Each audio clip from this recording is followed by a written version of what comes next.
دنیا کے فتنے سے بچنے کی کوشش کرو۔ دنیا مومن کے لیے قید خانہ ہے اور کافر کے لیے جنت ہے۔ عورتوں کی طلب ہوتی ہے، بے حیائی کی طرف بھاگتا ہے۔ غافل کر دیا تم کو کثرت کی خواہش نے، کثرت کی دوڑ نے، دوڑ لگی ہوئی ہے، یہ ہو جائے وہ ہو جائے، 10 ہے 20 ہو جائے۔ عورتوں کے فتنے سے بچنے کی کوشش کرو۔ حرام طریقوں سے مال کیوں کماتے ہیں؟ کہ مال زیادہ ہو، فلاں چیز لینے والی ہے، فلاں کام گھر کا ہونے والا ہے، ابھی تو مکان بننا ہے، یہ کرنا ہے وہ کرنا ہے۔ تو آج ہم اس کورس کا جو دوسرا حصہ ہے اس کا دوسرا موضوع جو ہے وہ انشاءاللہ شروع کریں گے۔ امام نووی رحمہ اللہ نے جو یہاں پہ باب قائم کیا ہے وہ ہے باب فضل الزہد فی الدنیا، دنیا کے بارے میں بے رغبتی اختیار کرنے کا بیان۔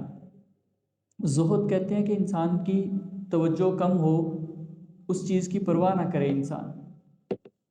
اور فرمایا والحث علی التقلل منہا، دنیا کو کم حاصل کرنے کی ترغیب کا بیان۔ وفضل الفقر، اور فقر کی فضیلت کا بیان۔ یعنی تین باتیں جو تقریباً آپس میں ملتی جلتی ہیں کہ زہد کی فضیلت، دنیا کو کم حاصل کرنے کی ترغیب، اور فقر کی فضیلت۔ ان تین چیزوں کا یہاں پہ جو ہے وہ بیان ہوگا۔ اصل میں ان آیات اور احادیث کو پڑھنے سے پہلے اس بات کو ذہن میں رکھنا چاہیے کہ اگر قرآن پاک کی آیات کو اور ان احادیث کو اور اس کے ساتھ ملا کے جو دیگر آیات اور احادیث ہیں ان کو پڑھا جائے تو اس سے یہ بات سمجھ آتی ہے کہ دنیا کا مال حاصل کرنا کوئی گناہ کی بات نہیں ہے، اور اگر کوئی انسان اس کے لیے کوشش کرتا ہے تو یہ اس کو ایک مستحسن قدم قرار دیا جا سکتا ہے، اور انسان کو دنیا کا مال حاصل کرنے کی کوشش بھی کرنی چاہیے۔ لیکن اگر اس کا مال یا اس مال کو حاصل کرنے کے لیے جو کوشش اور کاوش کی جاتی ہے وہ انسان کے لیے فتنے کا باعث بن جائے، اس کو اللہ کے ذکر سے روکنے کا ذریعہ بن جائے، اس کی آخرت کو بھلانے کا سبب بن جائے، یا مال کی محبت دل کے اندر آنا شروع ہو جائے کہ انسان دنیا کے مال سے، دنیا کی نعمتوں سے محبت کرنا شروع کر دے، آخرت کی فکر کم کرنا شروع کر دے، یا اس کی وجہ سے انسان کا رویہ بدلنا شروع ہو جائے، اس کے اندر فخر و غرور اور تکبر جیسی باتیں آنا شروع ہو جائیں، یا پھر یہ ہے کہ یہ جو دنیا کا مال اور دنیا کی جو نعمتیں ہیں ان ساری چیزوں کی وجہ سے انسان جو ہے وہ بہت زیادہ اپنے آپ کو بڑا سمجھنا شروع کر دیتا ہے۔ جب اس طرح کے معاملات ہوتے ہیں نا تو پھر دنیا کا مال جو ہے وہ ملعون ہو جاتا ہے۔ اس طرح کی کوشش اور کاوش، اس طرح کی دنیا کے مال سے محبت رکھنا، یہ جو ہے وہ شریعت اس کو پسند نہیں کرتی، بلکہ شریعت یہ چاہتی ہے کہ انسان دنیا کا مال اگر اس کے پاس موجود بھی ہے، اس کو کماتا بھی ہے، تب بھی اس کی جو مین پرائورٹی ہے، اس کی جو ترجیح ہے وہ اس کی آخرت ہونی چاہیے، اور جو ہے وہ دنیا کی محبت کو اپنے دل کے اندر جگہ نہ دے، کہیں یہ دنیا اس کے لیے اس کی آخرت کو خراب کرنے کا ذریعہ نہ بن جائے۔ جب آپ ان چیزوں کو سامنے رکھتے ہوئے ان آیات کو اور ان احادیث کو پڑھیں گے تو انشاءاللہ الرحمن اس کا مفہوم زیادہ بہتر طور پہ جو ہے وہ ہمارے سامنے آ جائے گا، اور جو شکوک و شبہات پیدا ہوتے ہیں اس حوالے سے وہ ذہن میں نہیں آئیں گے۔ تو سب سے پہلے حسب ترتیب امام صاحب کچھ آیات نقل کرتے ہیں۔ پہلی آیت انما مثل الحیات الدنیا، در حقیقت دنیا کی زندگی کی مثال کماء پانی کی طرح ہے، انزلناہ من السماء، جس کو اللہ نے آسمان سے نازل کیا، فاختلط به نبات الارض، پھر اس کے ساتھ زمین کا سبزہ اگایا۔ فاختلط کا مطلب ہوتا ہے ملتی جلتی چیزیں، ملتی ہوئی پیدا ہو جانا، یعنی ساتھ ملی جلی بھی،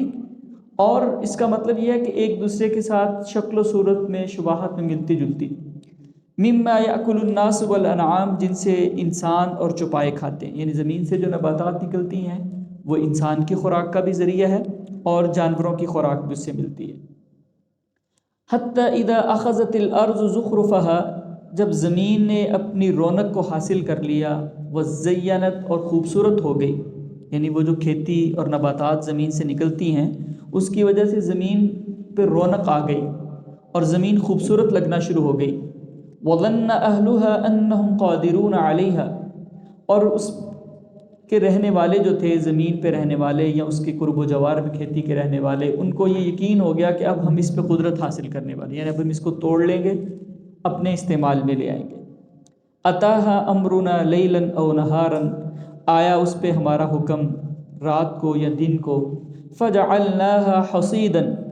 تو ہم نے اس کو کٹی ہوئی کھیتی کی طرح کر دیا، کأن لم تغن بالامس، جیسے کہ وہ کل تھی ہی نہیں۔ کذالک نفصل الآیات، اسی طرح ہم تفصیل سے بیان کرتے ہیں آیات کو، لقوم یتفکرون، غور و فکر کرنے والی قوم کے لیے۔ تو مثال یہ دی جا رہی ہے کہ جس طرح پانی کے ساتھ زمین سے نباتات اگتی ہیں اور پھر اس پہ کوئی عذاب اللہ کا آتا ہے اور وہ ساری کی ساری کٹی ہوئی کھیتی کی طرح تباہ و برباد ہو جاتی ہے، اسی طرح یہ جو دنیا کا مال ہے، دنیا کی زندگی ہے، اس کی مثال بھی ایسے ہے کہ کبھی ایسے ہوتا ہے کہ انسان کے پاس بڑا مال ہے، بہت مال و دولت ہے، بڑی نعمتیں ہیں، بڑے اچھے گھر ہیں اس کے پاس، لیکن اللہ تعالیٰ سب کچھ چھین لیتے ہیں، وہ فقیر ہو جاتا ہے، غریب ہو جاتا ہے، لوگوں سے مانگنے تک نوبت اس کی آ جاتی ہے۔ آپ اپنے معاشرے میں بھی ایسی بے شمار مثالیں آپ کو نظر آئیں گی کہ لوگ جو ہے وہ بڑی عیش و عشرت کے اندر زندگی بسر کرنے والے، لیکن پھر غربت اور تنگ دستی ان کا مقدر بن جاتی ہے۔ تو اللہ تعالیٰ جب چاہتے ہیں لے لیتے ہیں، جب چاہتے ہیں دے دیتے ہیں، جب چاہتے ہیں چھین لیتے ہیں۔ اور اس کا ایک مطلب، اس آیت کا، اس مثال کا ایک پہلو یہ بھی ہے کہ جس طرح یہ کھیتی تباہ و برباد ہو جاتی ہے، اس کی کوئی حیثیت نہیں رہتی، اسی طرح جو دنیا کی نعمتیں ہیں، ان کو اگر آخرت کے مقابلے میں آپ دیکھیں تو ان کی کوئی حیثیت نظر نہیں آتی، یہ انسان کے کام نہیں آئیں گی، جیسے تھی ہی نہیں اس کے پاس۔ دوسری آیت بھی اسی سے ملتی جلتی ہے، فرمایا وَاضْرِبْ لَهُمْ، بیان کریں ان کے لیے، مَثَلَ الْحَيَاةِ الدُّنْيَا، دنیا کی زندگی کی مثال، کما ان پانی کی طرح ہے، أَنزَلْنَاهُ مِنَ السَّمَاءِ، جس ہم نے آسمان سے پانی کو نازل کیا، فَاخْتَلَطَ بِهِ نَبَاتُ الْأَرْضِ، اور زمین کا جو ہے وہ سبزہ اس کے ساتھ اگا، فَأَصْبَحَ حَشِيمًا، ٹھیک ہے، پھر کیا ہو گئی، پھر وہ چورا چورا ہو گیا، تَذْرُوهُ الرِّيَاحُ، ہوا اس کو ادھر ادھر بکھیر رہی تھی، اڑا رہی تھی، وَكَانَ اللَّهُ عَلَى كُلِّ شَيْءٍ مُقْتَدِرًا، اور اللہ ہر چیز پہ قدرت رکھتے ہیں۔ المال، مال، والبنون، اور بیٹے، زینت الحیات الدنیا، یہ دنیا کی زندگی کی خوبصورتی ہے، والباقیات الصالحات، اور باقی رہنے والی نیکیاں، خیر، وہ زیادہ بہتر ہیں عند ربک، اللہ کے ہاں، ثواباً، ثواب کے اعتبار سے، وخیر، اور زیادہ بہتر ہے عملا، امید کے اعتبار سے۔ یعنی بتایا یہ جا رہا ہے کہ جس طرح کھیتی ہوتی ہے نا، اور وہ جو کھیتی ہوتی ہے کچھ دیر کے بعد خشک ہو جاتی ہے اور ہوا اس کو اڑاتی پھرتی ہے، کبھی ادھر کبھی ادھر، اس کی کوئی حیثیت نہیں رہتی، یعنی اس کی حالتیں بدلتی رہتی ہیں۔ تو دنیا کا مال بھی ایسا ہی ہے، کبھی مل گیا کبھی چھن گیا، اور اس کی کوئی حیثیت آخرت کے مقابلے میں نہیں ہوتی۔ اور پھر ساتھ بتایا کہ یہ جو مال ہے جس پہ تمہیں بہت فخر ہوتا ہے، بیٹے انسان کو بڑے اچھے لگتے ہیں، بیٹوں پہ انسان کو بڑا فخر ہوتا ہے، فرمایا یہ دنیا کی زندگی کی زینت ہے، اور یہ آخرت میں آپ کے کسی کام نہیں آ پائیں گے۔ آخرت کے لیے کیا چیز بہتر ہے؟ وہ تمہاری باقی رہنے والی نیکیاں ہیں۔ ایک روایت میں اللہ کے رسول صلی اللہ علیہ وسلم نے فرمایا سبحان اللہ، الحمدللہ، اللہ اکبر، لا الہ الا اللہ، یہ الباقیات الصالحات ہیں۔ فرمایا یہ جو نیکیاں ہیں نا، ان کا ثواب کے اعتبار سے بھی دیکھیں تو یہ بہتر ہے، اور امید بھی انہی سے کی جا سکتی ہے۔ بیٹے تو آخرت میں کام نہیں آئیں گے نا، اللہ کے عذاب سے بچا تو نہیں سکیں گے، مال تو نہیں کام آئے گا۔ فرمایا لو یفتدی من عذاب یومئذ ببنیہ وصاحبتہ واخیہ، انسان تو کہے گا کہ میرے بیٹے، میری اولاد، میری بیوی، میرے بچے، سب کچھ لے لیا جائے، میرا خاندان لے لیا جائے، بس مجھے بچا لیا جائے، فدیے کے طور پہ ہر چیز مجھ سے لے لی جائے۔ تو یہ چیزیں آخرت میں کام آنے والی نہیں ہیں انسان کے، وہ تو انسان کے نیک اعمال آخرت میں جو ہے وہ اس کے کام آنے والے ہوں گے۔ پھر فرمایا اعلموا، جان لو، انما الحیات الدنیا، دنیا کی زندگی، لعب، کھیل ہے، ولہو، تماشا ہے، وزینت، اور زینت ہے، وتفاخر بینکم، ایک دوسرے پہ فخر کرنا ہے، وتکاثر فی الاموال والاولاد، مال اور اولاد کو کثرت کے ساتھ حاصل کرنے کی دوڑ ہے ایک۔ فرمایا یہ جو چیزیں ہیں نا، یہ کھیل ہے، تماشا ہے، یہ سمجھ لیں کہ یہ جو 5 چیزیں ہیں، کھیل کود، تماشا، انٹرٹینمنٹ کے پروگرام، بہت کچھ ہوتا ہے نا، انسان بہت کچھ اپنی زندگی میں کرتا ہے اور ان پہ بڑا مگن رہتا ہے، بڑا محب ہوتا ہے۔ وہ ایک دفعہ فیس بک کو سکرول کرنا شروع کر دے تو کئی کئی گھنٹے پھر اس کھیل تماشے میں مگن رہتا ہے۔ آج کل وہ ٹک ٹاک پہ لوگ گھنٹوں بیٹھے رہتے ہیں، گیمز کھیلنا شروع کریں تو اس پہ گھنٹے صرف کر دیتے ہیں۔ تو فرمایا یہ کھیل، یہ تماشے، زینت اور زیب و زینت، اپنے آپ کو خوبصورت بنا کے لوگوں کے سامنے پیش کرنا اور اس بات پہ بہت زیادہ توجہ دینا کہ میں بہت خوبصورت اور نمایاں نظر آؤں لوگوں کے اندر، وَتَفَاخُرٌ بَيْنَكُمْ، اور آپس میں فخر کرنا، میرے پاس فلاں گاڑی ہے، میرے پاس موبائل ایسا ہے، میرا مکان ایسا ہے، میں نے فلاں چیز فلاں جگہ سے منگوا کے گھر میں لگوائی ہوئی ہے، فلاں چیز جو ہے وہ فلاں کمپنی کی لگوائی ہوئی ہے۔ تو یہ جو فخر و غرور کی باتیں ہیں، وَتَكَاثُرٌ فِي الْأَمْوَالِ وَالْأَوْلَادِ، اور یہ جو اولاد اور مال کی دوڑ ہے، یہ فرمایا یہ کمثل غیث،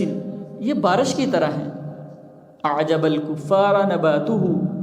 جس کی نباتات، جس کی کھیتی کسان کو بہت اچھی لگتی ہے۔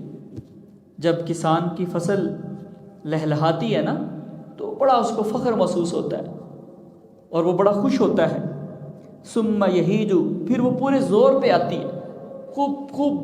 پھلتی پھولتی ہے۔ فتراہ مصفرا، پھر تو اس کو زرد دیکھتا ہے، پھر کیا ہوتا ہے؟ پھر وہ زرد ہونا شروع ہو جاتی ہے، ڈکلائن آنا شروع ہو جاتا ہے۔ اور فرمایا ثم یکون حطاما، پھر وہ چورا چورا ہو جاتی ہے، ٹکڑے ٹکڑے ہو جاتی ہے۔ تو یہ دنیا کا مال بھی اسی طرح ختم ہو جائے گا، بلکہ انسان خود ہی ختم ہو جائے گا، انسان سے مال تو چھن گیا نا۔ تو فرمایا یہ ساری چیزیں جن کے پیچھے تم بھاگ رہے ہو، بڑی تگ و دو کرتے ہو، ان کے لیے بڑا وقت لگاتے ہو، اس میں بڑا ٹائم ویسٹ کرتے ہو، یہ ساری چیزیں تو اس کھیتی کی طرح ہے جو تھوڑی دیر کے بعد مرجھا جاتی ہے، فائدے میں نہیں ہے نا، فائدہ تو نہ ہوا نا اس کھیتی کا جو مرجھا گئی، چورا چورا ہو گئی، تو اس کا بھی کوئی فائدہ تمہیں نہیں ہوگا۔ اور فرمایا وفی الآخرۃ عذاب شدید، اور آخرت میں سخت عذاب ہے، ومغفرۃ من اللہ، اور اللہ کی طرف سے بخشش ہے، ورضوان، اور اس کی خوشنودی ہے۔ یعنی دو طرح کی چیزیں آخرت میں، کچھ لوگوں کو اللہ کی بخشش، مغفرت، اس کی خوشنودی ملے گی، اور کچھ لوگوں کے لیے بڑا سخت عذاب ہوگا۔ تو انسان نے فیصلہ کرنا ہے کہ وہ کس طرح کی چیز کے لیے محنت کرے گا، کس چیز کو حاصل کرنے کی کوشش کرے گا۔ وَمَا الْحَيَاةُ الدُّنْيَا إِلَّا مَتَاعُ الْغُرُورِ، اور فرمایا نہیں ہے دنیا کی زندگی سوائے دھوکے کے سامان کی، یہ ایک دھوکہ ہے۔ انسان سمجھتا ہے کہ سب کچھ یہی ہے، اس کے لیے لڑتا ہے، جھگڑتا ہے، رشتے توڑ دیتا ہے، رشتہ داریوں کو ختم کر دیتا ہے، قتل و غارت تک چلا جاتا ہے، انسان اسی کو سب کچھ سمجھتا ہے نا۔ فرمایا یہ تو دھوکہ ہے، آنکھ بند ہوگی تو انسان کو احساس ہوگا تو میں تو فضول چیزوں کے پیچھے بھاگتا رہا ہوں۔ پھر آگے مزید فرمایا زُيِّنَ لِلنَّاسِ، لوگوں کے لیے خوبصورت بنا دی گئی ہے، حب الشہوات، خواہشات کی محبت، من النساء، عورتیں، والبنین، بیٹے، والقناطیر المقنطرۃ من الذهب والفضة، سونے اور چاندی کے بڑے بڑے ڈھیر، خزانے، والخیل المسومۃ، نشان لگائے گئے گھوڑے، والانعام، چپائے، والحرث، کھیتی، یعنی یہ چیزیں ہیں نا جن کے پیچھے انسان بھاگتا ہے۔ عورتوں کی طلب ہوتی ہے، بے حیائی کی طرف بھاگتا ہے، ٹھیک ہے، بیٹوں کی طلب ہوتی ہے انسان اور اس پہ بڑا فخر و غرور کرتا ہے، سونا چاندی پاس ہو اس پہ اپنے آپ کو بڑا سمجھنا شروع کر دیتا ہے، گھوڑا جو کہ بہت بہترین سواری سمجھی جاتی تھی، اور آج کل ہم سمجھتے ہیں کہ گاڑیاں ہیں ان پہ بہت اس کو فخر ہوتا ہے۔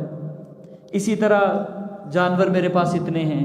میری زمین اتنی ہے، اتنے مربوں کا مالک ہوں میں، اور جناب پلاٹ میرے پاس اتنے ہیں، فلاں ہیں فلاں ہیں۔ فرمایا یہ ساری چیزیں کہ ذالک متاع الحیات الدنیا، یہ دنیا کی زندگی کا سامان ہے جو چند سال کی زندگی ہے، 10 20 40 50 سال، اس کے بعد یہ چیزیں کام نہیں آنی۔ اور فرمایا واللہ، اور اللہ تعالیٰ عندہ، اس کے پاس حسن المآب، اچھا ٹھکانہ ہے۔ ہاں اگر تم ان ساری چیزوں کی طرف توجہ کم کر کے اپنی آخرت کی طرف توجہ لے جاؤ گے تو پھر کیا ملے گا؟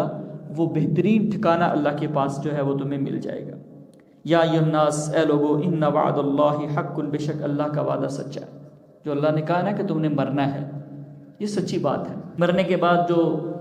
حالات پیش آنے ہیں قبر کے اندر، جنت اور جہنم کے معاملات، فرمایا یہ سارا کچھ حق ہے۔ فلا تغرنکم الحیات الدنیا، تو دنیا کی زندگی تمہیں دھوکے میں مبتلا نہ کر دے۔ ایسا نہ ہو کہ تم اپنے بیوی بچوں میں اتنے محو ہو جاؤ، اتنے مصروف ہو جاؤ، اپنی مال و دولت کمانے میں، اپنی جاب کے اندر اتنے مصروف ہو جاؤ، کھیل تماشوں میں اتنے مصروف ہو جاؤ، انٹرٹینمنٹ کے پروگرامز میں اتنے مصروف ہو جاؤ کہ دنیا کی زندگی تمہیں دھوکے میں مبتلا کر دے، بلا ہی دے کہ تم نے مرنا ہے اور آخرت میں اللہ کے پاس جانا ہے۔ وَلَا يَغُرَّنَّكُمْ بِاللَّهِ الْغَرُورُ، اور یہ دھوکہ دینے والا شیطان تمہیں کہیں دھوکے میں مبتلا نہ کر دے۔ پھر فرمایا الہاکم التکاثر، غافل کر دیا تم کو کثرت کی خواہش نے، کثرت کی دوڑ نے، دوڑ لگی ہوئی ہے، یہ ہو جائے وہ ہو جائے، 10 سے 20 ہو جائے، 20 سے 2000 ہو جائیں، 2 لاکھ ہو جائیں، 2 کروڑ ہو جائیں، اس دوڑ میں انسان لگا ہوا ہے۔ حتی زرتم المقابر، یہاں تک کہ تم نے قبروں کو دیکھ لیا، موت تک انسان بھاگتا رہتا ہے۔ کلا، ہرگز نہیں، سوف تعلمون، ان قریب تم جان لو گے، ثم کلا، پھر ہرگز نہیں، سوف تعلمون، ان قریب تم جان لو گے۔ یہ بات کو میں وزن پیدا کرنے کے لیے، متوجہ کرنے کے لیے جملہ تھا، کلا ہرگز نہیں، کلا ہرگز نہیں، لو تعلمون علم الیقین، اگر تم جانو یقینی علم تو تم دیکھ لو گے، تمہیں پتہ چلے گا کہ تم غفلت کے اندر ڈوبے ہوئے۔ پھر فرمایا ما هذه الحیات الدنیا الا لهو ولعب، یہ دنیا کی زندگی ایک کھیل تماشے کے علاوہ کچھ نہیں ہے۔ وان الدار الاخرۃ لہی الحیوان، اور جو آخرت کا گھر ہے وہی اصل میں زندگی ہے۔ جس کو وہ مل گیا اس کو یہ دنیا کی نعمتوں کا تو مسئلہ ہی کوئی نہیں ہے نا۔ لو کانوا یعلمون، اگر تم جانو۔ یہ کچھ آیات نقل کرنے کے بعد امام صاحب کہتے ہیں والآیات فی الباب کثیرۃ مشہورۃ، اس موضوع میں بے شمار آیات ہیں اس موضوع کو بیان کرنے والے۔ پھر احادیث کا سلسلہ شروع کرتے ہیں۔ پہلی روایت حضرت عمر بن عوف الانصاری رضی اللہ عنہ سے روایت ہے، ان رسول اللہ صلی اللہ علیہ وسلم قال للانصار، آپ صلی اللہ علیہ وسلم نے انصاری صحابہ کو کہا ابشروا، خوش ہو جاؤ، خوشخبری حاصل کرو، وَأَمِّلُوا مَا يَسُرُّكُمْ، اور اس چیز کی امید رکھو جو تمہیں اچھی لگتی ہے، یعنی مال و دولت کی بھی تمہیں امید ہے۔ فَوَاللَّهِ، بس اللہ کی قسم، مَا الْفَقْرَ أَخْشَى عَلَيْكُمْ، میں تمہارے بارے میں غریبی سے نہیں ڈرتا۔ اس کا مطلب یہ کہ غریبی نہیں تم پر آئے گی، فقر نہیں تم پر آئے گا، اس کا مجھے ڈر نہیں ہے کہ تم فقیری میں غریبی میں مبتلا ہو جاؤ گے۔ وَلَكِنِّي أَخْشَىٰ أَن تُبْسَطَ الدُّنْيَا عَلَيْكُمْ، بلکہ میں تو اس بات سے ڈرتا ہوں کہ دنیا تم پہ کشادہ کر دی جائے گی۔ كَمَا بُسِطَتْ عَلَىٰ مَنْ كَانَ قَبْلَكُمْ، جس طرح تم سے پہلے لوگوں پہ بھی کشادہ کر دی گئی۔ فَتَنَافَسُوهَا، پھر وہ اس کے اندر ڈوب گئے، انہوں نے اس میں بہت زیادہ رغبت کرنا شروع کر دی۔ اور پھر کیا ہوا؟ فتنافسوها كما تنافسوها، جس طرح پہلے لوگوں نے اس کی طرف توجہ کی، اس میں رغبت اختیار کی، تم بھی کرنا شروع کر دو گے۔ فتهلككم كما اهلكتهم، پھر کہیں تمہیں بھی وہ اس طرح ہلاک نہ کر دے جس طرح پہلی قوموں کو ہلاک کیا۔ تو آپ نے صحابہ کو خوشخبری دی کہ تم، اس حدیث کا پس منظر یہ ہے کہ نبی صلی اللہ علیہ وسلم کے پاس کچھ مال آیا تو صحابہ اکٹھے ہوئے وہ مال لینے کے لیے، آپ خود ہنس پڑے کہ لگتا ہے تمہیں پتہ چلا ہے کہ مال آیا ہے کچھ۔ تو آپ نے فرمایا کہ غریبی کا ڈر نہیں ہے، اللہ تمہیں بڑا مال دے گا، مجھے تو یہ ڈر لگتا ہے کہ کہیں کوئی دنیا میں کھو نہ جاؤ تمہیں، جب تم پر دنیا کشادہ ہو وہ تمہیں فتنے میں مبتلا نہ کر دے۔ اس حدیث مبارکہ کو نا اگر آپ اس حدیث سے ملا کے دیکھیں نا، اسی طرح سے ملتے جلتے الفاظ وہ ہیں جو نبی صلی اللہ علیہ وسلم نے فرمایا تھے کہ مجھے تم پر شرک کا ڈر نہیں ہے، اس میں فرمایا مجھے تم پر فقیری کا ڈر نہیں ہے۔ اس حدیث سے کچھ لوگوں نے یہ استدلال کیا ہے کہ امت مسلمہ میں کوئی بندہ شرک نہیں کرے گا، ٹھیک ہے، تو وہ مفہوم اس لیے غلط ہے کیونکہ دیگر احادیث سے پتہ چلتا ہے کہ لوگ شرک میں مبتلا ہو جائیں گے۔ اسی طرح کے الفاظ یہ کہ مجھے تم پر فقیری اور غریبی کا ڈر نہیں ہے، اب اس کا یہ ہرگز مطلب نہیں ہے کہ امت مسلمہ میں کوئی شخص غریب اور فقیر نہیں ہوگا، انفرادی طور پہ غربت آ سکتی ہے، فقیری کسی شخص پہ آ سکتی ہے، کوئی فتنے میں بھی مبتلا ہو سکتا ہے، لیکن اجتماعی طور پہ فرمایا کہ امت مسلمہ جو ہے نا اس میں وہ فقیری والا معاملہ نہیں ہوگا، اللہ بڑی وسعتیں عطا کریں گے امت کو۔ اور آج بھی آپ دیکھیں اتنے برے حالات کے باوجود بہت زیادہ وسعتیں مسلمانوں کے پاس موجود ہیں، بہت زیادہ مال و دولت والے لوگ بھی موجود ہیں۔ تو جس طرح اس حدیث سے یہ مطلب نکالنا یا اس حدیث سے یہ مطلب نکالنا کہ کوئی بھی بندہ امت مسلمہ میں غریب اور فقیر نہیں ہو سکتا، اسی طرح اس حدیث سے یہ مطلب نکالنا بھی غلط ہے کہ کوئی بھی بندہ شرک نہیں کر سکتا۔ تو یہ صرف سمجھانے کے لیے وہ میں نے مثال ساتھ آپ کو ایڈ کر دی۔ تو بتایا جا رہا ہے کہ جب دنیا کی وسعت مال کی آتی ہے نا، نعمتیں آتی ہیں، تو بعض دفعہ انسان اس میں اتنا مصروف اور محو ہو جاتا ہے کہ وہ دنیا اس کو ہلاک کر دیتی ہے، پھر مزید کی خواہش، حلال اور حرام کی تمیز ختم کر دیتی ہے، پھر انسان عبادات کو بھول جاتا ہے۔ اگلی روایت بھی اسی سے ملتی جلتی حضرت ابی سعید الخدری رضی اللہ تعالیٰ عنہ سے قال جلس رسول اللہ صلی اللہ علیہ وسلم علی المنبر، اللہ کے رسول ممبر پہ بیٹھے، وجلسنا حولہ، اور ہم آپ کے ارد گرد بیٹھ گئے، فقال، آپ نے فرمایا، ان مما اخاف علیکم من بعدی، بے شک وہ چیز جس کے بارے میں میں تم پر ڈرتا ہوں میرے بعد، ما یفتح علیکم من زہرۃ الدنیا وزینتها، کہ تم پر دنیا کی رونق اور دنیا کی خوبصورتی کھول دی جائے گی، دنیا کی رونق تمہیں لبھائے گی، اٹریکٹ کرے گی، دنیا کی زیب و زینت تمہارے سامنے آئے گی، تو مجھے اس بات پہ ڈر لگتا ہے کہ کہیں وہ چیزیں تمہیں جو ہے وہ ہلاکت میں مبتلا نہ کر دیں۔ اور دنیا، جیسے حدیث اگلی میں آتا ہے، آپ نے فرمایا ان رسول اللہ صلی اللہ علیہ وسلم قال، یہ بھی حضرت ابی سعید خدری رضی اللہ تعالیٰ کی روایت ہے، آپ نے فرمایا ان الدنیا حلوۃ خضرۃ، بے شک دنیا بڑی میٹھی ہے، شیریں ہے، خضرۃ بڑی شاداب ہے، وَإِنَّ اللَّهَ تَعَالَى مُسْتَخْلِفُكُمْ، اور اللہ تعالیٰ تمہیں اس میں جانشین بناتے ہیں، ایک کے بعد دوسرا، دوسرے کے بعد تیسرا، فَيَنْظُرُ، اللہ دیکھتے ہیں، كَيْفَ تَعْمَلُونَ، تم کیسے عمل کرتے ہو، فَاتَّقُوا الدُّنْيَا، تو دنیا سے بچو، وَاتَّقُوا النِّسَاءَ، اور عورتوں سے بچو۔ اس میں یہ بیان کیا جا رہا ہے کہ دنیا کا مال بڑا میٹھا لگتا ہے، یعنی ایک چیز جو ہے وہ جس کا ذائقہ بڑا شیریں ہو، بڑا اچھا ہو، اور دیکھنے میں بھی بڑی خوبصورت ہو، تو وہ تو انسان کو اپنی طرف کھینچے گی نا۔ تو فرمایا یہ دنیا بڑی ذائقے والی چیز لگتی ہے، اور اس کی زیب و زینت، اچھے اچھے مکان، اچھی اچھی خوبصورت گاڑیاں، بہترین کپڑے، مختلف برانڈز کے جوتے، یہ چیزیں انسان کو اٹریکٹ تو بہت کرتی ہیں نا۔ تو فرمایا یہ چیزیں بہت زیادہ ہے، اور اللہ تو دے کے پھر دیکھتے ہیں کہ تم کس طرح کے عمل کرتے ہو، جب ملتی ہیں نعمتیں تو پھر مجھے بھول جاتے ہو یا میرا شکریہ ادا کرتے ہو۔ اور فرمایا فاتقوا الدنیا، دنیا کے فتنے سے بچنے کی کوشش کرو، واتقوا النساء، عورتوں کے فتنے سے بچنے کی کوشش کرو، کیونکہ انسان کے لیے جو غیر محرم ہے اس کی کشش بھی ایک بہت بڑا فتنہ ہوتی ہے، خاص طور پہ جب معاشرے کے اندر بے حیائی پھیل جائے، بے پردگی پھیل جائے، تو اس وقت اپنے آپ کو اس چیز سے بچا کے رکھنا، غیر محرموں کی طرف دیکھنے سے، ان کی طرف اپنے آپ کو متوجہ کرنے سے بچا کے رکھنا۔ اور جب دنیا انسان کو تباہی اور بربادی کی طرف لے جانے کے لیے تیار ہو، تو پھر اپنے دل سے دنیا کی محبت کو نکالنا اور دنیا کی محبت دل میں پیدا نہ ہونے، یہ بہت محنت اور کوشش طلب بات ہے۔ جب انسان کو یہ چیزیں اٹریکٹ کریں، جب انسان کے دل میں ایسی خواہشات پیدا ہوں، تو پھر انسان کو سوچنا چاہیے کہ کہیں یہ تو دنیا کا مال ہے، ادھر ہی رہ جانا، اس کی وجہ سے میری آخرت خراب نہ ہو جائے، میرے اذکار، نمازوں کی عادت، عبادات کے اندر خلل پیدا نہ ہو جائے۔ وہ حدیث میں آتا ہے نا، ایک صحابی تھے تو وہ اپنے باغ میں نماز پڑھ رہے تھے، تو اچانک انہوں نے دیکھا، گھنا باغ تھا، تو ایک پرندہ جو ہے نا باغ کی شاخوں کے اندر نا پھنسا ہوا ہے، بیچارہ پھڑپھڑا رہا ہے، نکلنے کی کوشش کرتا ہے، نکل نہیں رہا۔ تو اچانک ان کی نظر پڑ گئی، تو اس منظر کی طرف اتنے محو ہو گئے کہ ان کو نا یاد نہیں رہا کہ میں نے کتنی رکعتیں پڑھی ہیں، بھول گئے نا۔ نماز کے بعد تو صدقہ کر دیا اس باغ کو، کہنے لگے کہ یہ مجھے دنیا کا مال جو ہے وہ اس نے میری نماز سے مجھے غافل کر دیا، اور ہم ساری نماز میں کرتے ہی پلاننگ ہے، ٹھیک ہے نا، ساری خشوع و خضوع جو ہے بس نماز کے بعد جا کے کیا کرنا ہے، فلاں کو ملنا ہے، فلاں کام کرنا ہے، فلاں جگہ پہ یہ جاؤں گا، یہ کروں گا، وہ کروں گا، وہ کروں گا، سارے آئیڈیاز نماز کے اندر ہمیں آتے ہیں۔ تو فرمایا کہ یہ چیزیں ان سے بچنے کی کوشش کرو۔ پھر مزید احادیث میں اس کی مزید جو ہے وہ بتایا، وعن انس رضی اللہ تعالیٰ عنہ رسول اللہ صلی اللہ علیہ وسلم، حضرت انس رضی اللہ تعالیٰ عنہ سے روایت ہے، وہ اللہ کے رسول صلی اللہ علیہ وسلم سے روایت کرتے ہیں، قال، آپ نے فرمایا، یتبع المیت ثلاثۃ، میت کے ساتھ تین چیزیں جاتی ہیں، جب اس کو دفنانے کے لیے جایا جاتا ہے تو تین چیزیں ہوتی ہیں ساتھ، اہلہ، اس کے گھر والے، ومالہ، اس کا مال، وعملہ، اس کا عمل۔ گھر والے ساتھ جاتے ہیں دفنانے کے لیے،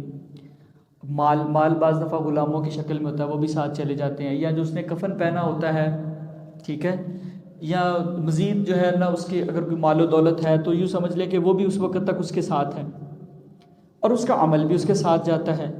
فیرجع اثنان، دو چیزیں واپس آ جاتی ہیں، گھر والے بھی دفنا کے واپس آ جاتے ہیں اپنے ہاتھوں سے مٹی ڈال کے، فارغ ہوئے اور واپس آ گئے، مال بھی واپس آ گیا، غلام بھی واپس آ گئے، اور وَيَبْقَى واحد، ایک چیز ساتھ رہ جاتی ہے، وہ کیا ہے؟ عملہ یرجع اہلہ ومالہ، مال اور گھر والے واپس آ جاتے ہیں، وَيَبْقَى عملہ، اور اس کا عمل باقی رہ جاتا ہے۔ تو اب جو چیز ساتھ جانی ہے تو توجہ اس کی طرف زیادہ ہونی چاہیے نا۔ گھر والے اگرچہ ان کی اپنی امپورٹنس ہے، ان کو بھی ٹائم دینا چاہیے، سارا کچھ کرنا چاہیے، لیکن وہ تو واپس آ جائیں گے۔ ہاں اگر ان کی اچھی تربیت کی ہوئی ہے تو دعا کرتے رہیں گے اور ہمارے لیے صدقہ جاریہ بنتا رہے گا، ساتھ وہ بھی نہیں جائیں گے، مال بھی ساتھ نہیں جائے گا، تو پھر جو چیز ساتھ جانی ہے اس کے لیے ہمیں زیادہ ٹائم نکالنا چاہیے نا، اس پہ فوکس زیادہ ہونا چاہیے، اس کو ترجیح زیادہ دینی چاہیے۔ اور ہم کس کو ترجیح زیادہ دیتے ہیں؟ مال کو، ٹھیک ہے۔ تو اس لیے اللہ کے رسول صلی اللہ علیہ وسلم مختلف پیرایوں کے اندر اس بات کی وضاحت فرما رہے ہیں کہ یہ دنیا کا مال و متاع یہ کم امپورٹنٹ ہے۔ یہ لفظ جو دنیا جو ہے نا، اس کو دنیا کیوں کہتے ہیں؟ ایک تو اس لیے اس کو دنیا کہتے ہیں، دنیا کا ایک مطلب ہوتا ہے قریب، کہ یہ آخرت کے مقابلے میں قریب ہے، پہلے آ جاتی ہے نا، اس لیے اس کو دنیا کہتے ہیں۔ اور اس لیے بھی اس کو دنیا کہتے ہیں کہ یہ ردی، اس کا مطلب ردی چیز ہوتی ہے نا، جو کم تر چیز ہوتی ہے، تو یہ آخرت کے مقابلے میں کوئی بہت بے حیثیت سی چیز ہے، اس لیے بھی اس کو دنیا کہا جاتا ہے۔ اگلی روایت میں مزید اس کی جو ہے وہ نبی صلی اللہ علیہ وسلم نے ایک مثال دے کے سمجھایا۔ آپ نے فرمایا قال رسول اللہ صلی اللہ علیہ وسلم، اللہ کے رسول صلی اللہ علیہ وسلم فرماتے ہیں یؤتی بانعم اہل الدنیا من اہل النار یوم القیامہ، قیامت والے دن ایک جہنمی کو لایا جائے گا جو دنیا کی نعمتوں والا ہوگا، دنیا کے بہت زیادہ نعمت رکھنے والے لوگوں میں سے ہوگا، جس کو بہت زیادہ نعمتیں اور مال و متاع دنیا کے اندر ملا ہوگا۔ فَيُسْبَغُ فِي النَّارِ سَبْغَةً، اس کو نا جہنم میں ایک غوطہ لگوایا جائے گا، ایک چکر لگوایا جائے گا۔ ثم يقال، پھر کہا جائے گا، یا ابن آدم، اے ابن آدم، هل رأيت خيرا قط، کیا تم نے کبھی کوئی خیر دیکھا دنیا میں؟ کوئی تجھے فائدہ اور کوئی خیر، کوئی بھلائی ملی تجھے دنیا کے اندر؟ هل مر بك نعيم قط، کبھی کوئی نعمت ملی تجھے دنیا کے اندر؟ فیقول، کہے گا لا واللہ یا رب، اللہ کی قسم کبھی نہیں، کوئی خیر نہیں دیکھی دنیا کے اندر، دنیا میں کبھی کوئی نعمت نہیں میرے پاس آئی۔ وَيُؤْتَى بِأَشَدَّ النَّاسِ بُؤْسًا فِي الدُّنْيَا مِنْ أَهْلِ الْجَنَّةِ، اور ایک جنتی کو لایا جائے گا جو دنیا کے اندر بہت زیادہ مشقت میں رہا ہوگا، بہت زیادہ تکلیفوں کے اندر، بیچارہ پریشانیوں کے اندر، فقر اور غریبی اور مسکینی کے اندر، کوئی جانتا نہیں ہے، کوئی پوچھتا نہیں ہے، کوئی سلام لینے کو تیار نہیں ہے۔ فَيُسْبَغُ سَبْغَةً فِي الْجَنَّةِ، اس کو جنت کی سیر کروائی جائے گی، ایک دفعہ چکر لگوایا جائے گا۔ فَيُقَالُ لَهُ، اس کو کہا جائے گا، یا ابن آدم، اے ابن آدم، هل رأيت بؤسا قط، کبھی کوئی تکلیف آئی دنیا کے اندر؟ هل مر بك شدة قط، کبھی کوئی سختی، کوئی تنگی آئی دنیا میں؟ فیقول، کہے گا لا واللہ، اللہ کی قسم، ما مر بی بؤس قط، کبھی بھی کوئی تکلیف نہیں آئی مجھے، ولا رأيت شدة قط، میں نے کبھی کوئی سختی نہیں دیکھی دنیا کے اندر۔ یعنی آپ تصور کیجئے کہ دنیا میں اتنی نعمتوں کا مالک، اچھی اچھی گاڑیاں، بہترین بنگلوں میں رہنے والا، اچھا لباس پہننے والا، اچھے جوتے پہننے والا، دنیا کی سہولیات رکھنے والا، جب جہنم میں ایک لمحے کے لیے جائے گا تو دنیا کی ساری نعمتوں کو بھول جائے گا، اور دنیا کی تکلیفیں، پریشانیاں، غربتیں اور مشکلات۔ لیکن اگر جنت کا حقدار بن گیا، ایک دفعہ جنت سے چکر لگا کے آئے گا، ایک لمحے میں دنیا کی ساری مشکلات بھول جائے گا۔ تو یہ حیثیت ہے اس دنیا کی، یہ حیثیت ہے اس میں آنے والی تکالیف کی، مشکلات کی، پریشانی کی، اور یہ حیثیت ہے دنیا کے مال و متاع کی، دنیا کی نعمتوں کی۔ تو جب یہ اتنی لیس امپورٹنٹ چیز ہے، اتنی غیر اہم چیز ہے کہ ایک لمحے میں بھی دنیا کی ساری نعمتیں انسان کو بھول جائیں گی، اور اگر ہمارے اعمال کی وجہ سے ہمیں مستقل رہنا پڑ گیا جہنم کے اندر، یا کچھ دیر کے لیے رہنا پڑ گیا، تو کیا بنے گا؟ یہ دنیا کا مال جس کے لیے جہنم کی طرف جانے والے کام کرتے ہیں، سود نہیں چھوڑتے، کیوں نہیں چھوڑتے؟ اس لیے نہیں چھوڑتے نا کہ مال بڑا پیارا ہے۔ جائیدادوں پہ قبضے کر کے کیوں بیٹھے رہتے ہیں؟ بہنوں کا حق کیوں مارتے ہیں جائیداد کے اندر؟ اس لیے نا کہ میرا گزارا اچھا ہوتا رہے، میرے بجٹ کے اندر کمی نہ آ جائے۔ حرام طریقوں سے مال کیوں کماتے ہیں؟ کہ مال زیادہ ہو، فلاں چیز لینے والی ہے، فلاں کام گھر کا ہونے والا ہے، ابھی تو مکان بننا ہے، یہ کرنا ہے، وہ کرنا ہے۔ یہ رشوتیں کیوں لیتے ہیں؟ اسی لیے لیتے ہیں نا کہ بھئی گھر کا کچھ بن جائے گا، بچوں کی تعلیم پہ خرچ کر دیں گے، یہ کر دیں گے، وہ کر دیں گے. تو یہ حرام طریقوں سے مال کما کے، یہ حلال طریقے سے بھی اپنی نمازوں کو ضائع کر کے اور دیگر آخرت کے معاملات خراب کر کے اگر مال کما لیا تو یہ تو ایک لمحہ جہنم میں رہیں گے تو سارا کچھ بھول جائے گا. لیکن اگر اس کی وجہ سے کتنی دیر تک عذاب برداشت کرنا پڑا تو کیا بنے گا؟ اور یہ جو چیزیں جو ہمیں لگتا ہے کہ ہم تو بس ایویں دنیا میں آ گئے ہیں، پتہ نہیں اللہ تعالیٰ نے ہمیں کچھ بھی نہیں ہمیں دیا، ہم پر مشکلات ہی مشکلات ہیں، پریشانیاں، ایک مشکل دور ہوتی ہے تو دوسری آ جاتی ہے، شام کا ملتا ہے تو صبح کی فکر ہوتی ہے، صبح کو ملتا ہے تو شام کی فکر ہوتی ہے. لیکن اگر اس کے ساتھ ساتھ اللہ نے ایمان کی سلامتی دے رکھی ہے، عمل صالح کی توفیق دے رکھی ہے، تو یقین کیجئے کہ یہ بہت بڑی نعمت ہے اللہ رب الجلال کی. اور یہ ساری تکلیفیں جنت کے ایک چکر میں بھول جائیں گی. تو یہ اللہ تعالیٰ کے رسول صلی اللہ علیہ وسلم ہمیں مثال دے کے سمجھا رہے ہیں کہ یہ دنیا کا مال کتنی حیثیت رکھتا ہے. اس کے بعد اگلی جو روایت امام صاحب نقل کرتے ہیں، عن المستورد ابن شداد رضی اللہ عنہما، یہ دونوں باپ بیٹا صحابی ہیں. قال کہتے ہیں قال رسول اللہ صلی اللہ علیہ وسلم، اللہ کے رسول صلی اللہ علیہ وسلم نے فرمایا، مد دنیا فی الآخرۃ الا مثل ما یجعل احدکم اصبعها، ایک بندہ جو ہے فرمایا دنیا کی مثال آخرت کے مقابلے میں اس سے زیادہ نہیں ہے. ما یجعل احدکم، کہ آدمی ڈالتا ہے تم میں سے کوئی ایک اپنی انگلی کو فی الیم، دریا کے اندر، سمندر کے اندر، فلینظر بما یرجع، وہ دیکھے کہ کیا لے کے واپس لوٹتی ہے. چھوٹا سا ایک قطرہ سمندر کے اندر آپ اپنی انگلی کو ڈبوتے ہیں، باہر نکالتے تو کیا آتا ہے؟ چھوٹا سا قطرہ. تو اس چھوٹے سے قطرے کی سمندر کے مقابلے میں کیا حیثیت ہے؟ کچھ بھی نہیں نا. تو فرمایا کہ اس دنیا کی بھی آخرت کے مقابلے میں کوئی حیثیت نہیں ہے. جتنی اس سمندر کے مقابلے میں اس قطرے کی حیثیت ہے، اتنی ہی حیثیت جو ہے وہ آخرت کے مقابلے میں اس دنیا کے مال و متاع کی ہے، جس کے لیے انسان سارا دن بھاگتا ہے، دوڑتا ہے، حلال و حرام کی تمیز چھوڑ دیتا ہے، اور جناب ہر چیز قربان کرنے کو تیار ہو جاتا ہے، اپنا آپ بھول جاتا ہے، اپنی ذات کے لیے وقت نہیں رہتا، اپنے بچوں کے لیے وقت نہیں رہتا اس کے پاس. فرمایا اس کی یہ حیثیت ہے آخرت کے مقابلے میں. پھر اگلی روایت حضرت جابر رضی اللہ تعالیٰ عنہ سے، ان رسول اللہ صلی اللہ علیہ وسلم مر بالسوق والناس کنفتیہ، اللہ کے رسول صلی اللہ علیہ وسلم بازار سے گزرے اور آپ کے دونوں طرف لوگ تھے. فمر بجدی، آپ ایک بکری کے بچے کے پاس سے گزرے، اسک کا، جس کے کان ٹوٹے ہوئے تھے، چھوٹے چھوٹے کان تھے ٹوٹنے کے بعد، میتن، اور تھا بھی وہ مردہ، چھوٹا سا بچہ تھا بکری کا، کان بھی اس کے سلامت نہیں تھے، تھا بھی مردہ. فتناولہ فاخذہ باذنہ، اللہ کے وسلم اس کے پاس گئے، اس کو اپنے اس کو کانوں سے اس کو پکڑا. ثم قال ایکم یحب ان یکون ھذا لہ بدرہم، کیا تم میں سے کوئی پسند کرتا ہے کہ ایک درہم کے بدلے یہ بکری کا بچہ خرید لے؟ فقالوا، انہوں نے کہا ما نحب ان لہ بشیء، اللہ کے رسول آپ ایک درہم کی بات کر رہے ہیں، ہم تو کسی بھی چیز کے بدلے میں اس کو لینا پسند نہیں کرتے. وما نصنع بہ، ہم اس کا کریں گے کیا؟ ثم قال، آپ نے فرمایا اتحبون انہ لکم، کیا تم یہ پسند کرتے ہو کہ ویسے ہی تمہیں مل جائے؟ قالوا نے کہا واللہ، اللہ کی قسم، لو کان حیا، اگر یہ زندہ بھی ہوتا، کان عیبا، اس میں ایک عیب تھا، انہ اسک، کہ اس کے کان چھوٹے ہیں، ٹوٹے ہوئے ہیں، کٹے ہوئے ہیں. فکیف وہو میت، اب تو یہ مردہ ہے، اس کی اب کیا حیثیت ہے؟ فقال، آپ نے فرمایا فواللہ، اللہ کی قسم، للدنیا اہون علی اللہ من ھذا علیکم، اللہ کی نظر میں یہ دنیا اس سے بھی کم تر ہے. یہ بکری کا بچہ مرا ہوا،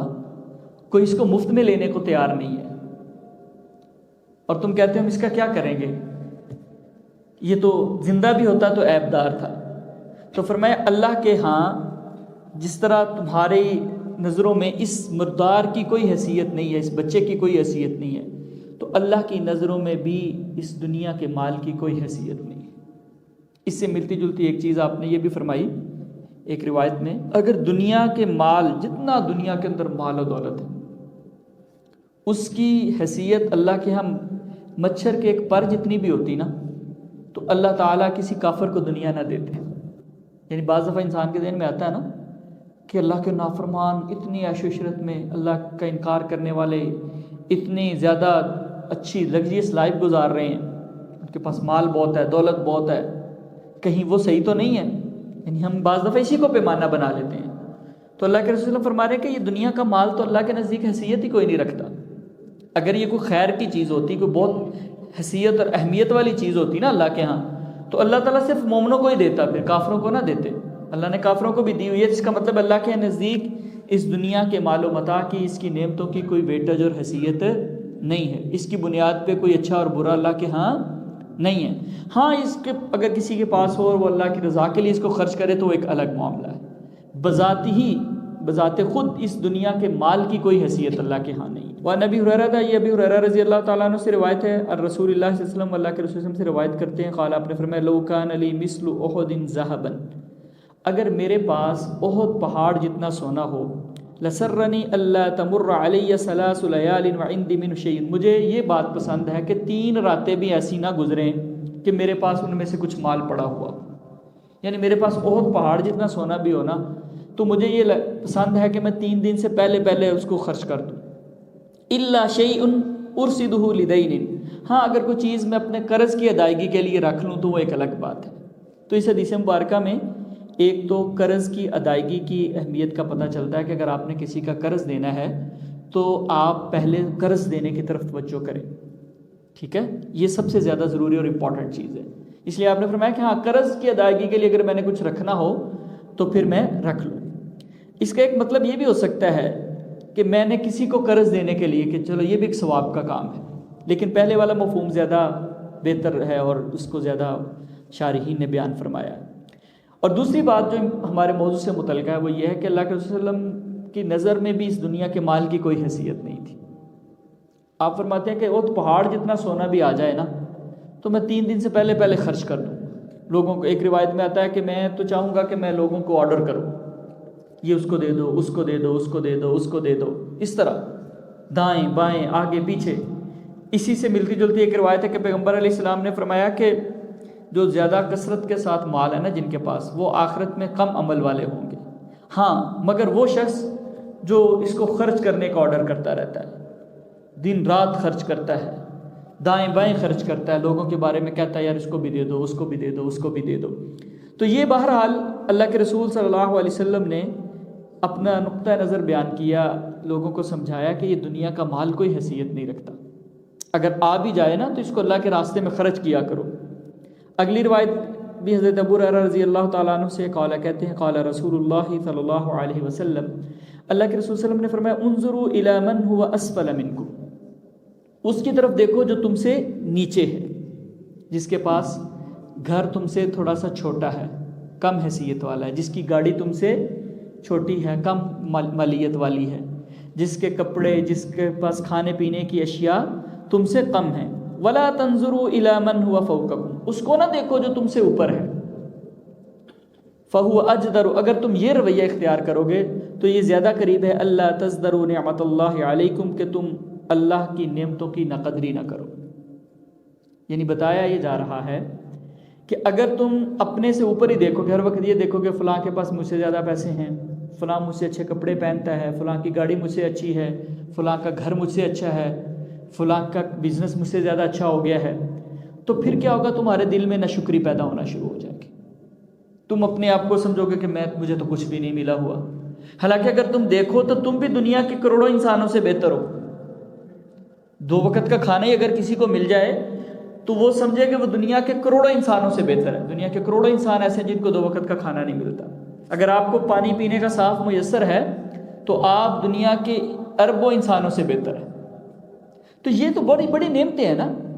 پر لیکن انسان ان کی قدر نہیں کرتا۔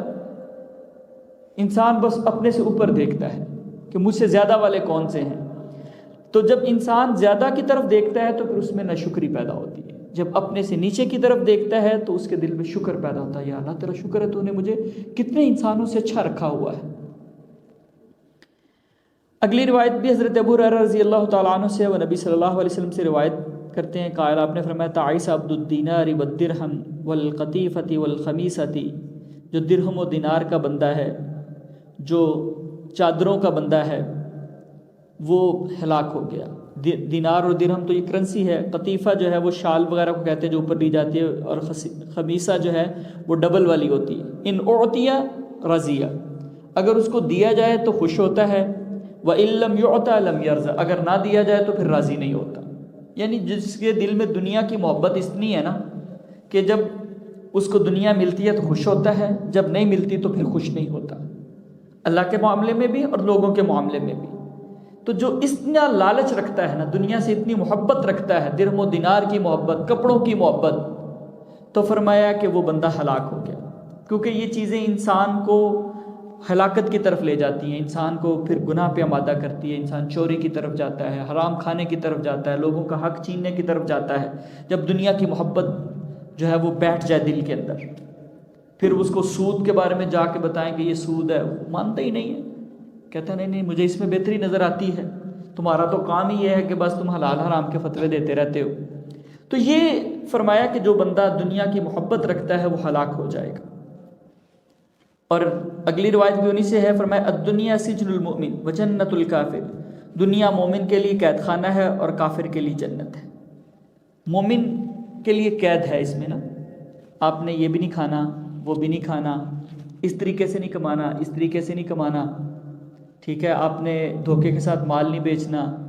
آپ نے رشوت نہیں لینی، آپ کو امین بنایا گیا ہے تو آپ نے اپنی ذات پہ چیزوں کو خرچ نہیں کرنا، تو قید ہی ہوئی نا، پابندیاں ہیں نا تھوڑی سی۔ اور فرمایا کافر کے لیے تو یہ جنت ہے، ہر قسم کی آزادی ہے، جو مرضی کھائے جو مرضی پیے، حلال حرام ہے ہی کوئی نہیں، اور بے حیائی کی طرف بھی جائے کوئی اس کو فکر ہی کوئی نہیں ہے۔ مومن تو آنکھوں کو حیا کے ساتھ رکھتا ہے، اس نے جناب اپنے کانوں کا استعمال اچھے طریقے سے کرنا ہوتا ہے،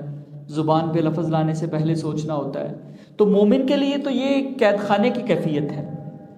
اور کافر کے لیے جو ہے یہ ایک خوبصورت باغ کی حیثیت رکھتی ہے، ایک جنت کی حیثیت رکھتی ہے۔ تو یہ چیزیں جو ہے اللہ کے رسول صلی اللہ علیہ وسلم نے یہ باتیں بیان کر کے ان احادیث کے ذریعے ہمیں سمجھایا یہ ہے کہ دنیا کی کمی سے پریشان نہ ہوا کریں، دنیا کا مال کم بھی مل جائے، حلال طریقے سے اگر تم کما رہے ہو، اپنی عبادات پوری کر رہے ہو، اللہ کے حقوق العباد کو ادا کر رہے ہو، اس کے ساتھ اگر دنیا کے اندر کوئی شدت، کمی، کوتاہی، کوئی پریشانی برداشت بھی کرنی پڑ جائے تو تمہیں پریشان نہیں ہونا چاہیے، یہ ڈیزائن ہی ایسے ہوئی ہے۔ اگلی روایت حضرت ابو العباس سہل بن سعد الساعدی رضی اللہ عنہما سے ہے، قال کہتے ہیں جاء رجل الی النبی صلی اللہ علیہ وسلم، ایک آدمی اللہ کے رسول کے پاس آیا، فقال کہتا ہے یا رسول اللہ، اللہ کے رسول، دلنی علی عمل اذا عملته احبنی اللہ، اللہ کے رسول ایسا عمل بتائیے جب میں کروں نا تو اللہ تعالیٰ مجھ سے محبت کرنا شروع کر دیں، وہ احبنی الناس، اور لوگ بھی مجھ سے محبت کرنا شروع کر دیں۔ کیسی بات؟ کہتا ہے عمل بتائیے کہ میں جب وہ کرنا شروع کروں تو اللہ بھی مجھ سے پیار کرنا شروع کر دیں، لوگ بھی مجھے اچھا سمجھنا شروع کر دیں۔ فقال، آپ نے فرمایا ازہد فی الدنیا، دنیا سے بے رغبتی اختیار کر لے، یحبک اللہ، یحبک اللہ، اللہ تجھ سے محبت کرنا شروع کر دے، دنیا کی محبت دل سے نکال دے، دنیا کے پیچھے بھاگنا چھوڑ دے، دنیا کو آخرت پہ ترجیح دینا چھوڑ دے، اللہ تجھ سے محبت کرنا شروع کر دیں گے۔ وزہد فیما عند الناس، اور جو کچھ لوگوں کے پاس ہے نا اس سے بھی بے رغبت ہو جا، اس کا بھی لالچ کرنا چھوڑ دے، کس کے پاس کتنا ہے اس کی طرف دیکھنا ہی چھوڑ دے۔ یحبک الناس، لوگ تجھ سے محبت کرنا شروع کر دیں گے۔ جب انسان لوگوں کے مال پہ نظر رکھتا ہے نا کہ کسی طریقے سے یہاں سے مجھے کچھ مل جائے، اس کے پاس اتنا ہے کچھ مجھے بھی دے دے، ٹھیک ہے، تو کیا ہوتا ہے کہ ایسا بندہ لوگوں کی نظروں سے گھر جاتا ہے، لوگ اس کو پسند نہیں کرتے، پاس بٹھانے کے لیے بھی تیار نہیں ہوتے۔ اور اگر آپ کو پرواہ نہیں ہے کہ کس کے پاس کتنا ہے، بس مجھے جو میرے رب نے دیا ہوا میرے لیے کافی ہے، جس کو اللہ نے دیا ہے اس کو اللہ تعالیٰ نے اس کو ایسے آزمایا ہوا ہے، اللہ کی مرضی، اللہ کو بہتر پتہ اس کو کتنا دینا ہے کتنا نہیں دینا، تو مجھے کیا لگے کہ اس کے پاس کتنا ہے۔ نہ ان سے انسان مرعوب ہوتا ہے، نہ ان سے لالچ رکھتا ہے، نہ ان کے پیچھے پیچھے چلتا ہے، اس سے کیا ہوتا ہے کہ اللہ تعالیٰ اس کو لوگوں میں بھی عزت عطا کرتے ہیں۔ اور جب دنیا کی محبت نہیں ہوگی، آخرت کی طرف توجہ زیادہ ہوگی تو وہ اللہ کا بھی محبوب بن جائے گا۔ اگلی روایت حضرت نعمان بن بشیر رضی اللہ عنہما سے قال کہتے ہیں ذکر عمر بن الخطاب رضی اللہ عنہ، عمر بن خطاب رضی اللہ تعالی عنہ نے ذکر کیا ما اصاب الناس من الدنیا، جو لوگوں کو دنیا حاصل ہو گئی ہے. یعنی باتیں ہو رہی تھیں تو تذکرہ کر رہے تھے کہ کس طرح لوگوں کے پاس مال زیادہ آ گیا ہے، کتنی مال و دولت ہو گئی ہے، نعمتیں کتنے زیادہ ہو گئی ہیں. فقال، پھر کہتے ہیں لقد رأیت رسول اللہ، میں نے اللہ کے رسول صلی اللہ علیہ وسلم کو دیکھا، یظل اليوم یلتوی، کہ آپ اپنے پیٹ کی طرف جھکاؤ کیے ہوئے تھے، پورا دن ایسے رہتے تھے. یعنی بھوک لگی ہو نا تو بھوک کی شدت کو کم کرنے کے لیے تھوڑا سا ایسے جھک جاتے تھے. کہتے ہیں میں نے پیغمبر علیہ السلام کو پورا دن اس کیفیت کے اندر دیکھا ہے. ما یجد من الدخل ما یملأ به بطنہ، آپ کے پاس ردی قسم کی کھجور، ایک ہوتی ہے بہت عمدہ کھجور، ایک ہوتی ہے ذرا کم حیثیت والی، وہ والی کھجور بھی نہیں ہوتی تھی کہ آپ اپنے پیٹ کو بھر سکیں. یعنی اللہ کے رسول صلی اللہ علیہ وسلم جو اس کائنات کی سب سے افضل ترین ہستی ہے، جو کائنات میں اللہ کو سب سے زیادہ محبوب ہے، ان کی یہ کیفیت ہوتی تھی کہ سارا دن کھانے کے لیے کھجور بھی نہیں ملتی تھی. تو ہم کیوں پریشان ہو جاتے ہیں اگر ہمیں مال تھوڑا سا کم ملے؟ ہمیں تو اگر اللہ نے اپنی عبادت کی توفیق دی ہوئی ہے، آخرت کی فکر دی ہوئی ہے، تو یہ بہت بڑی نعمت ہے. تو بن الدخل کہتے ہیں کہ ایک ردی کھجور بھی نہیں ہوتی تھی نبی صلی اللہ علیہ وسلم کے پاس. اور اللہ کے رسول صلی اللہ علیہ وسلم کے ازواج مطہرات بھی بیان کرتی ہیں کہ کبھی ایسا بھی ہوتا تھا مہینوں چولہا ہی نہیں جلتا تھا گھر کے اندر، ایسے ہی گزارا ہو رہا ہے، کوئی دودھ آ گیا کہیں سے تھوڑا سا وہ پی لیا، کسی نے کوئی کھجوریں بھیج دی ہیں اس کے ساتھ گزارا کر لیا، کھانے پکانے کے لیے گھر میں چیز ہی کوئی نہیں ہے. اور ہم دیکھیں طرح کے گھر کے اندر کھانے موجود ہوتے ہیں، طرح کی نعمتیں موجود ہوتے ہیں، ناشکری پھر بھی کیے جا رہے ہیں، توجہ اللہ کی طرف پھر بھی نہیں ہے. تو یہ کتنی بد نصیبی کی بات ہے نا. جس نبی کے پیروکار ہونے کے دعوے دار ہیں، جس کے طریقے پہ چلنے کے دعوے دار ہیں، انہوں نے تو اپنی توجہ ساری آخرت کی طرف کی ہوئی تھی نا، اور ہم توجہ ساری دنیا کی طرف آخرت کی طرف نہیں ہے، اور کہتے ہیں کہ نہیں ہم صحیح پیروکار ہیں پیغمبر علیہ السلام کے. تو یہ ان کی کیفیت ہے. اگلی روایت میں مزید کچھ تذکرہ ہے. یہ عمر بن حارث جو کہ حضرت جویریہ بنت حارث ام المؤمنین رضی اللہ تعالی عنہ کے بھائی ہیں، وہ روایت کرتے ہیں. قال، کہتے ہیں ما ترک رسول اللہ صلی اللہ علیہ وسلم عند موتہ دینارا ولا درہما، جب اللہ کے رسول فوت ہوئے نہ آپ نے کوئی درہم و دینار چھوڑے، ولا عبدا ولا امتا، نہ کوئی آپ کی لونڈیاں اور غلام تھے، الا بغلتہ البیضاء، صرف آپ کا سفید خچر جو آپ اپنی سواری کے لیے استعمال کرتے تھے وہ تھا، التی کان یرکبها، جس پہ پیغمبر علیہ السلام سوار ہوا کرتے تھے، وسلاحہ، اور کچھ آپ کا اسلحہ تھا، وہ نیزہ وغیرہ. اور اس کے بارے میں بھی ایک حدیث میں آتا ہے کہ جو آپ کی زرہ تھی وہ ایک یہودی کے پاس رہن رکھی ہوئی تھی، کچھ جو پیغمبر علیہ السلام نے لیے تھے اس سے، اور اس کو کہا تھا کہ جب پیسے دوں گا تو یہ تم رکھ لو، تم اس سے یہ میں واپس لے لوں گا. جس سے رہن رکھنا کہتے ہیں نا، گروی رکھنا، وہ رکھی ہوئی تھی پیغمبر علیہ السلام. اور فرمایا وارزن، اور ایک آپ کی زمین تھی، جعلها لابن السبیل صدقۃ، جس کو آپ نے مسافروں کے لیے صدقہ کر دیا تھا. یہ جو باغ صدق وغیرہ جو آپ نے کہا کہ ہماری تو میراث ہی کوئی نہیں ہوتی انبیاء کی، جو کچھ ہم چھوڑ کے چلے جاتے ہیں وہ تو صدقہ ہوتا ہے. یعنی آپ نے تو وراثت چھوڑی ہی نہیں ہے،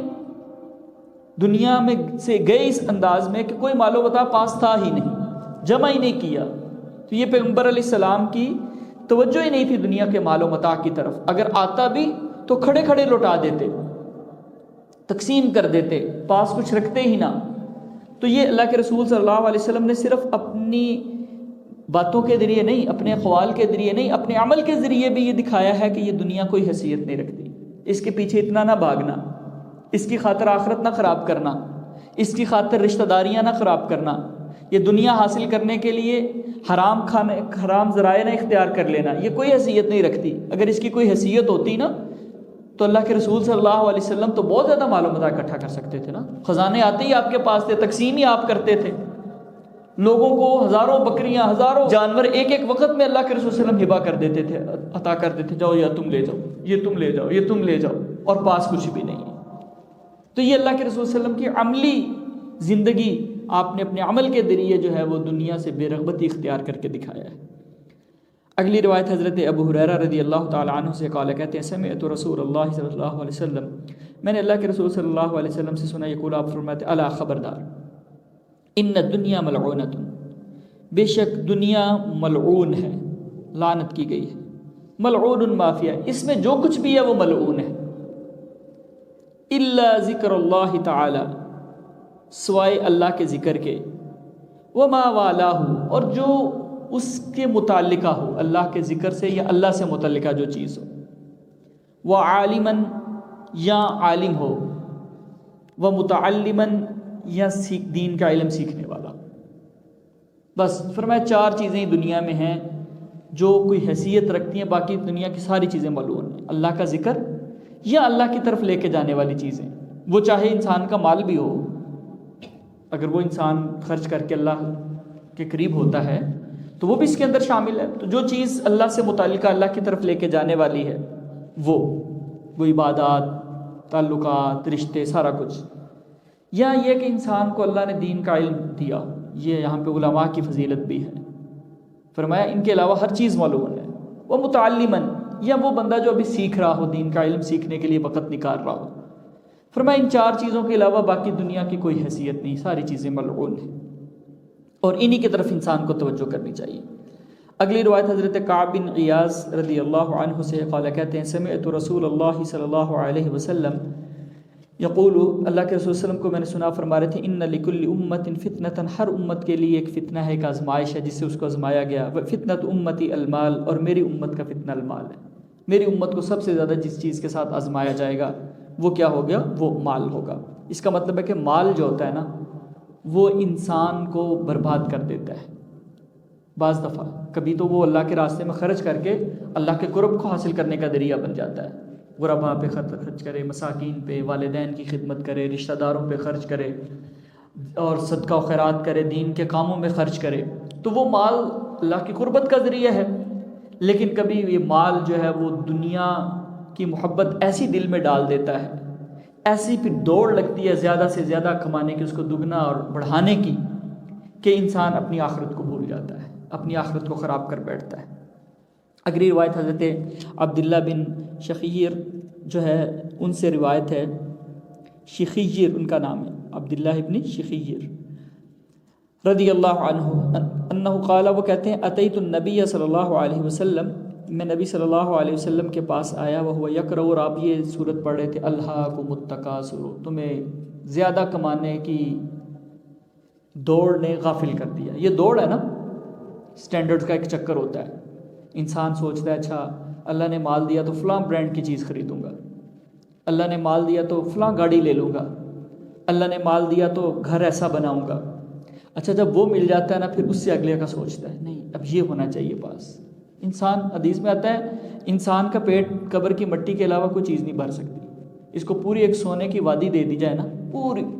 مال و دولت سے بھری ہوئی، یہ دوسری کی خواہش کرے گا۔ تو اللہ تعالیٰ کہتے ہیں کہ تمہیں غافل کر دیا ہے کثرت کے ساتھ چیزوں کو حاصل کرنے کی خواہش۔ یہ سورت نبی صلی اللہ علیہ وسلم پڑھ رہے تھے، اور قال، آپ فرما رہے تھے، یقول ابن آدم، ابن آدم کہتا ہے مالی مالی، میرا مال میرا مال۔ بندہ کہتا ہے نا میرے پاس اتنے پیسے، اتنی دولت، اتنا گھر، فلاں جگہ پہ یہ، فلاں پلازا، فلاں چیز۔ وَهَلْ لَكَ يَا ابْنَ آدَمَ مِن مَالِكَ إِلَّا مَا أَكَلْتَ فَأَفْنَيْتَ، اے ابن آدم تیرے لیے تیرے مال میں سے کچھ نہیں ہے، ہاں سوائے اس کے ما اکلتا، جو تو نے کھا لیا، فَأَفْنَيْتَ، اب تو نے اس کو ختم کر لیا، او لبست فأبلیت، یا تو نے پہن لیا اس کو بسیدہ کر لیا، او تصدقت فأمزیت، یا تو نے صدقہ کیا اور اس کو اپنی آخرت کے لیے ذخیرہ کر لیا۔ جب تیرا مال تو یہی ہے جو تو نے خود خرچ کر لیا، اپنی ضروریات زندگی پہ خرچ کر لیا، چلو ٹھیک ہے، یا تو نے صدقہ کر دیا اور اس کا تجھے آخرت میں اجر مل جائے گا جا کے، باقی تو تیرا نہیں ہے، وہ تو براسا کا ہے، تیرے مرنے کے بعد فوری اس پہ جھگڑے شروع ہو جانے ہیں۔ کبھی تو زندگی کے اندر ہی اچھا یہ چیز میری ہے، اس میں سے مجھے اتنا حصہ ملے گا، میرا حصہ پہلے نکال دو۔ تو اللہ کے رسول فرماتے ہیں تیرا تو کچھ نہیں ہے، تیرا تو وہی ہے جو تو اپنی تھوڑا سا ضرورت کے لیے استعمال کر لیتا ہے یا اپنی آخرت کے لیے ذخیرہ کر رہا ہے، اصل تو تیرے کام وہی آنا ہے جو آخرت میں ذخیرہ کر رہا ہے۔ اور اگلی روایت حضرت کعب بن مالک رضی اللہ تعالیٰ عنہ سے قال، کہتے ہیں قال رسول اللہ صلی اللہ علیہ وسلم، اللہ کے رسول نے فرمایا ما ذئبان جائعان ارسلا فی غنم بافسد لها من حرص المرء علی المال والشرف لدینہ۔ آپ نے مثال دی، ما ذئبان جائعان، دو بھیڑیے ہوں اور بھوکے ہوں، ارسلا فی غنم، ان کو بھیڑوں کے اندر چھوڑ دیا جائے، بکریوں کا بھیڑوں کا ریوڑ ہے اس کے اندر ان کو چھوڑ دیا جائے. بِأَفْسَدَ لَهَا، وہ ان بکریوں کا اتنا زیادہ نقصان نہیں کر سکتے جتنا انسان کے دین کی دو چیزیں نقصان کرتی ہیں. وہ کون سی دو چیزیں ہیں؟ حرص المرء علی المال والشرف، مال کی خواہش اور عزت کی خواہش. یہ دو چیزیں جتنا انسان کے دین کا نقصان کرتی ہیں نا، اتنا دو بھوکے بھیڑیے بکریوں کا نقصان نہیں کرتے. آپ دیکھیں نا، بھیڑیے تو وہ سیر ہوئے ہوں، انہوں نے کھایا ہوا، پھر بھی وہ بکریوں کو چھیڑ پھاڑ کر دیتے ہیں. لیکن اگر بھوکے ہو تو کتنا نقصان کریں گے. فرمایا وہ بکریوں کا اتنا نقصان نہیں کرتے جتنا یہ دو چیزیں انسان کے دین کا نقصان کر دیتی ہیں، مال اور شرف، عزت، سٹیٹس، سوشل سٹیٹس. ہم دیکھیں نا انسان اس کے لیے کیا کچھ کرتا ہے. لوگ مال اتنا خرچ کرتے ہیں کہ بس میرا نام اونچا ہو جائے، لوگوں کو دکھانے کے لیے کتنا مال و دولت خرچ کرتے ہیں، لوگوں میں میری عزت بن جائے. دوسروں کو نیچا دکھانے کے لیے بڑے اوچھے ہتھ کنڈے استعمال کرتے ہیں، بڑے طریقوں سے لوگوں کو بچھاڑنے کی کوشش کرتے ہیں کہ میرا نام اوپر آ جائے. تو مال کے لیے بھی انسان کتنا، فرمایا یہ دو چیزیں انسان کے دین کو بڑا نقصان پہنچاتی ہیں. اگلی روایت حضرت اسامہ بن زید رضی اللہ تعالی عنہ سے ہے. وہ نبی صلی اللہ علیہ وسلم سے روایت کرتے ہیں، کہتے ہیں قمت علی باب الجنہ، اللہ کے رسول فرماتے ہیں میں جنت کے دروازے پہ کھڑا ہوا. فکان عامۃ من دخلها المساکین، اس میں داخل ہونے والوں کی کثرت مساکین کی تھی، غریب لوگ، وہ زیادہ جنت میں گئے کیونکہ وہ زیادہ دین کے قریب ہوتے ہیں. آپ ابھی بھی دیکھیں اور ہر زمانے میں آپ دیکھیں کہ غرباء اور مساکین جو ہے وہ دین کے ساتھ زیادہ محبت رکھنے والے ہوتے ہیں. وَأَصْحَابُ الْجَدِّ مَحْبُوسُونَ، اور مالدار روکے گئے تھے، ان کو روکا گیا تھا، وہ اپنے مال کا حساب دے رہے تھے بھی. غیر ان اصحاب النار قد امر بهم الى النار، ہاں جہنم والوں کو جہنم میں بھیجنے کا آرڈر کر دیا گیا تھا. یعنی یہ جو امیر لوگ تھے جنہوں نے جنت میں جانا تھا وہ ابھی رکے ہوئے ہیں، لیکن فقراء جلدی جنت میں چلے گئے. کیونکہ حدیث میں آتا ہے نا کہ اللہ تعالیٰ پوچھیں گے ان مالی، مال کے بارے میں پوچھیں، من این اکتسبہ، کہاں سے کمایا تھا، وفیما انفقہ، خرچ کہاں پہ کیا تھا. اب ان دو سوالوں کا جواب تو دینا ہے نا. تو جس نے زیادہ کمایا ہوگا اس کو زیادہ جواب دینا پڑے گا، زیادہ خرچ کیا خرچ کا بھی جواب دینا ہوگا. جس نے کم کمایا، جس کے پاس کم تھا، وہ جلدی حساب دے کے، ایک حدیث میں آتا ہے 500 سال پہلے مساکین امیر لوگوں سے جنت میں چلے جائیں گے. یعنی وہ امیر، یہ ان امیروں کی بات ہو رہی ہے جو جنت میں جانے والے ہیں،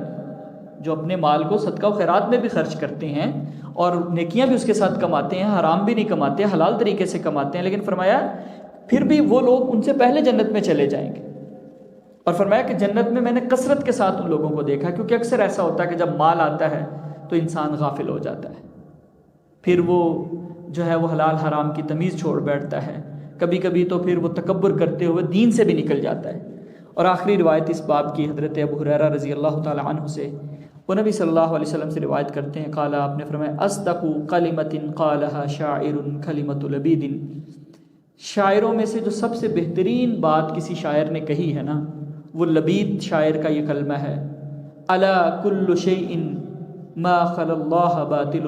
خبردار ہر وہ چیز جو اللہ کے علاوہ ہے باطل ہے. یہ لبید ایک شاعر تھا، اس نے یہ کلمہ کہا. اس سے پتہ چلتا ہے کہ کوئی بندہ اگر وہ ٹھیک نہ بھی ہو، مثال کے طور پہ، یا کسی ایسے قوم اور قبیلے سے تعلق رکھتا ہے جن کو عمومی طور پہ اتنا اچھا یا دیندار نہیں سمجھا جاتا، جیسے شعراء کو بھی بہت مستحسن نظروں سے نہیں دیکھا گیا، اگرچہ شعر کہنا مطلقاً حرام نہیں ہے لیکن زیادہ شعر و شاعری کو پسند نہیں کیا گیا.